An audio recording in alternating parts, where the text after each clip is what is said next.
discutindo filosoficamente nenhuma temática, mas eu quero situar no tempo e na história, né, o conteúdo filosófico.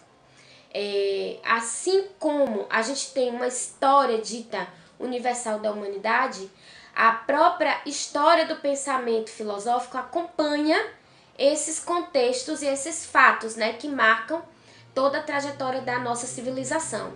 Então, por exemplo, vamos começar agora com o primeiro período da história da filosofia, que é ocidental. Então, a gente tem que situar esse período caracterizando como um período, né, da filosofia grega antiga. Então, ela vai se dar dentro de uma realidade, né, circunscrita grega. E a gente costuma marcar esse período, né, e aí já revisando para quem já estudou, apresentando para quem ainda não viu esse conteúdo, que é de suma importância. Inclusive a gente tem no Enem uma série de questões pontuadas exatamente nesse período, né, ou seja, que tratam de filosofia grega antiga, por ser um conteúdo clássico, né, e fundamental da história da filosofia. Então, o que a gente tem que entender nesse momento? Que esse período da filosofia grega antiga é marcado por muitos historiadores como um período, né, que antecede a passagem de Sócrates na face da Terra e também o período pós sua morte. Então, a gente costuma dizer que Sócrates, né, é o filósofo grego que vai ser o grande divisor das águas, né, desse período histórico aí antigo. Então, o que a gente tem antes de Sócrates? A filosofia primária, originária dos pré-socráticos, que vai vir como uma tentativa, né, de ruptura com o pensamento mitológico, que é fantástico, né, que é, de certa forma, ainda poético, né, enfim. Então, a gente costuma dizer que a filosofia é o verdadeiro milagre da descoberta da racionalidade, porque essa racionalidade vai se impor e vai fazer com que a gente supere, por exemplo, a linguagem, né, e as narrativas míticas.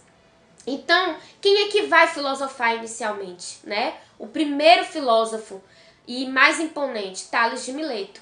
Então, dizem os historiadores que a filosofia começa quando Tales afirma que tudo é um, tudo é água, né? Então, ele vai ser o primeiro filósofo. Ele vai criar o conceito filosofia, a ideia de filosofia. E aí, o que caracteriza esse período, né, filosófico? Exatamente a preocupação dos filósofos com a natureza, com a physis, né? Então, os filósofos pré-socráticos, nesse primeiro momento, eles estão se debruçando sobre, né, a origem da vida. E se a gente for observar, né, essa é uma questão que perpassa toda a história da humanidade e que volta e meia, né, nos perturba.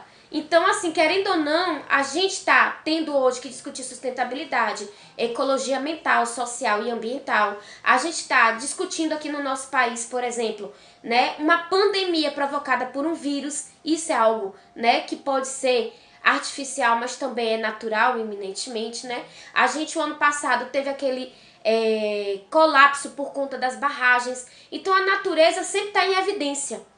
E, portanto, a gente tem um período histórico filosófico que vai se debruçar essencialmente pela natureza. Vejam a conexão que eu estou tentando fazer, né, de contextualização do conhecimento filosófico. Então, assim, a gente costuma dizer que a filosofia ela é um clássico, né, em termos de conhecimento, porque tudo que é discutido é atemporal. Serve para a gente entender, né, qualquer tema e dilema, né, que a gente está experienciando a qualquer tempo. Então, veja, vamos situar aí os pré-socráticos. Os pré-socráticos vão ser os filósofos naturalistas, né, ou ditos primeiros, né, filósofos da physis, né, da física, né, porque filosofia e física, né, são a mesma coisa em seu nascimento. E esses filósofos começam a contemplar a natureza. E o primeiro princípio que eles descartam, né, que eles destacam, na verdade, é o da causalidade. Então, você rompe com o pensamento religioso, mitológico, na medida em que a gente começa, né, a perceber, e esses filósofos começam a perceber a importância da contemplação, da observação dos fenômenos da natureza. E encontram certa regularidade, né? E essa regularidade a gente pode entender hoje na física como a causalidade, né? Causa e efeito. E aí o que acontece? Esses filósofos, eles vão buscar a physis, né? Eles vão se utilizar do logos. Logos é a palavra grega para razão. E mais do que isso, eles estão buscando arqué. O que é arqué? É um conceito filosófico que significa princípio originário ou princípio gerador da vida. Então eles estão se debruçando, né, sobre essa arqué. Tales vai dizer que é a água, Heráclito vai dizer que é o Devi, ou uma metáfora, né, o Devi. Ele usa a metáfora do fogo para falar do Devi. Anaxímenes vai dizer que é o ar, né? Demócrito vai dizer que é o próprio átomo, né? Enfim, então chamando a atenção de vocês para isso, né? Porque o que caracteriza genuinamente esse primeiro período da história da filosofia?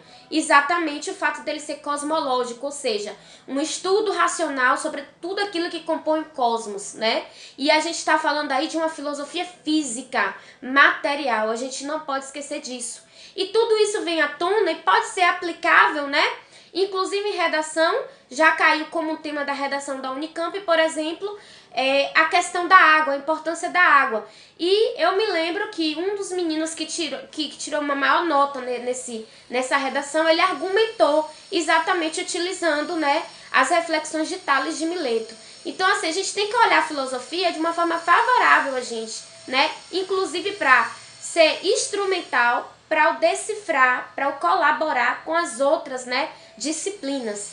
E aí, a gente entendendo que o período pré-socrático é marcado por uma cosmologia, ou um estudo da physis, a gente tem que entender que o pensamento, né, filosófico socrático vai fazer uma ruptura dessa ideia. Por quê? O Sócrates, ele vai dizer que ao invés dos filósofos, né, se inteirarem, se interessarem pelo estudo da physis, da natureza, eles deveriam, antes de mais nada, estar preocupados com a própria natureza deles, né? A natureza humana. Então a gente tem que entender que no contexto de Sócrates, né, a filosofia, ela é uma antropologia, ou seja, em grego antropos significa homem.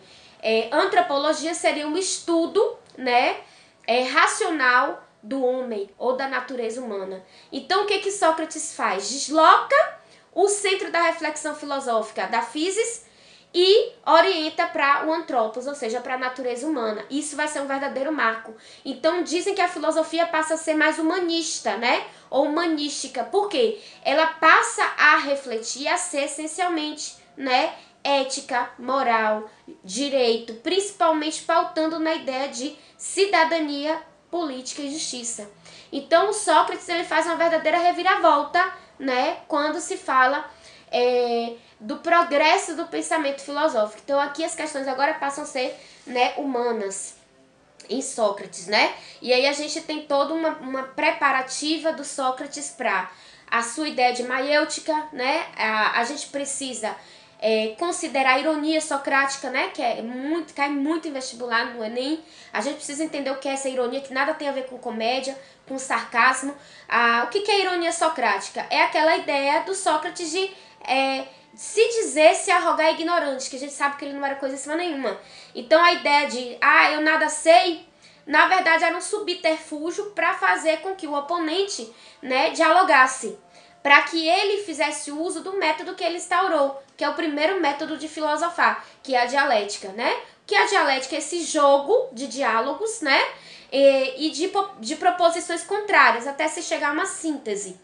E uma outra coisa que também a gente tem que levar em consideração, que é bastante relevante na filosofia socrática, é a maiêutica. O que é a maiêutica?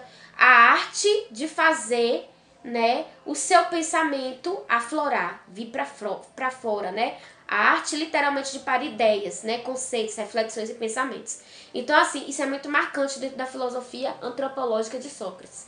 Depois que a gente tem a passagem de Sócrates na face da Terra, que foi bastante polêmica, a gente sabe que ele se torna, né, um mártir dentro da história da filosofia, porque ele se torna um exemplo humano, né? Ele se sacrifica por amor à filosofia e à verdade, ele vai ser condenado por corromper a juventude, por atentar contra os deuses, contra a ideia de aristocracia, né, que reinava lá na Grécia Antiga. Ele foi, na verdade, né, julgado e condenado a beber a cicuta, e ele vem a falecer, né? E a gente sabe que o Sócrates, ele não deixa nenhum legado escrito, isso é muito importante. O que a gente conhece hoje, né, tá um calor danado. O que a gente conhece hoje do pensamento socrático tem a ver, né, com as ideias escritas nos diálogos de Platão, e o Platão vai ser o principal discípulo, né, do Sócrates. O Platão funda uma academia após morte de Sócrates, e começa a disseminar todos os seus aprendizados, né? Tudo que ele aprendeu com o seu mestre. E aí a gente já tem a instauração de um outro momento dentro da história da filosofia, que é a filosofia pós-socrática, que tem seu aparecimento com a ideia de Platão, né, com o advento do pensamento de Platão e de Aristóteles. Então são os dois grandes filósofos desse contexto, né, que mais se destacam. E aí a gente já tem nesse contexto filosófico uma filosofia sistematizada. Ou seja, a filosofia ela passa a ser organizada. E ela não é simplesmente uma reflexão sobre a physis, e ela tampouco vai ser também uma reflexão, né, só sobre a natureza humana. E aí a gente vai ter a filosofia mais amplificada. Então, tanto Platão quanto Aristóteles vão refletir sobre muitos problemas filosóficos, inclusive revisitar e resgatar muitas coisas que foram propostas pelos pré-socráticos e pelo próprio Sócrates, né? Então a gente diz que nesse contexto da filosofia pós-socrática há um reavivamento da cultura filosófica anterior. Então assim, a gente tem a fundação da academia com Platão e a gente tem a fundação do Liceu com Aristóteles. O que esses dois filósofos têm, por exemplo, em comum? A ideia de que a filosofia é uma sapiência, uma sabedoria, né? Mas onde é que eles se distanciam? Platão é um filósofo racionalista e o Aristóteles é um filósofo, né, que sim, defende a razão, porém ele vai discordar do seu grande mestre racionalista que é Platão e vai defender o empirismo, né? Então assim, chamar a atenção de vocês para toda essa trajetória dentro da história da filosofia grega antiga, porque isso é muito importante, né? E não confundir um período com outro. Então a gente tem na filosofia grega antiga o período pré-socrático, que é o originário, a gente tem o período socrático e a gente tem o período pós-socrático, tendo como principais representantes, né, as figuras do Platão e do Aristóteles. Eu pretendo gravar alguns vídeos específicos sobre a filosofia de Platão e a filosofia de Aristóteles, porque elas têm que ser tratadas com uma certa relevância e cuidado, né, por conta do nível de complexidade, certo? Então eu encerro esse vídeo aqui, tá bom? Um beijo!